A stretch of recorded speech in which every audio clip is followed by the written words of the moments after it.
Everybody loves a bottle of wine, or a glass of wine maybe. But a wine fraudster who passed off cheap booze as vintage wine for as much as $20 million is expected to be sentenced today. So how do you avoid being a victim of such wine fraud? MarketWatch's Priya and Anand joins us now to discuss. Priya, thank you very much for being here. Thanks for having me. So the fraudster is a man called Rudy Kurniawan. Tell us about him.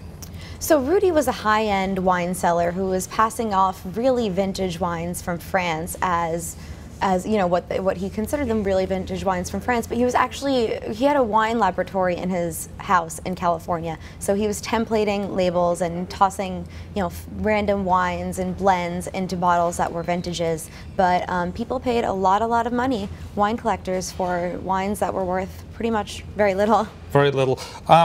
This is not a vintage bottle of wine, and it's not being passed off as such, but how do we tell? You've got some tips for us, right? One of the things is the label. So if you're buying $2 Chuck or something really cheap, you know, no one's going to bother counterfeiting that stuff, so you don't need to worry about it. But if you're going for a more expensive occasion bottle, what you need to look out for is on the label, you know, how is the bottle marked? If it's a vintage wine, the label shouldn't look fresh and new. And if there are markings that indicate that it's older, you know, when there's wear and tear, you can tell that it's wear and tear and not, you know, a design that was printed on to make it look like it was older and there are little pieces of ink missing. You can see those things if you look closely. And the cork, this is important. If it indeed has a cork, and I think with a vintage wine it would have a cork, yes, not a screw top. It would, yes. Tell us about that. What do you do there? So you can actually peel the top of these things off and look at what the indications are on the cork, and it'll usually tell you the year, and sometimes there's some labeling of what type of wine it is or the chateau or whatnot. And it needs to match. Yes, it should match what's actually on the label.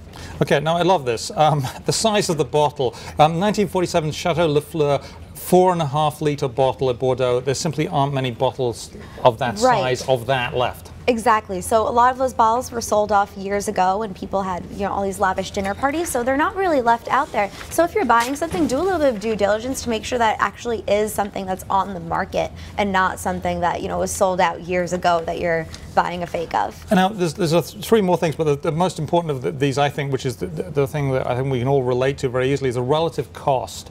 If it says vintage and it's $10. Yeah, if you're finding a $10 bottle on eBay, it's not really the vintage wine. So if it's too good to be true, it's honestly too good to be true in the wine world. Okay, and then you've got the other two things, the age and the source. Nobody's faking Malbec.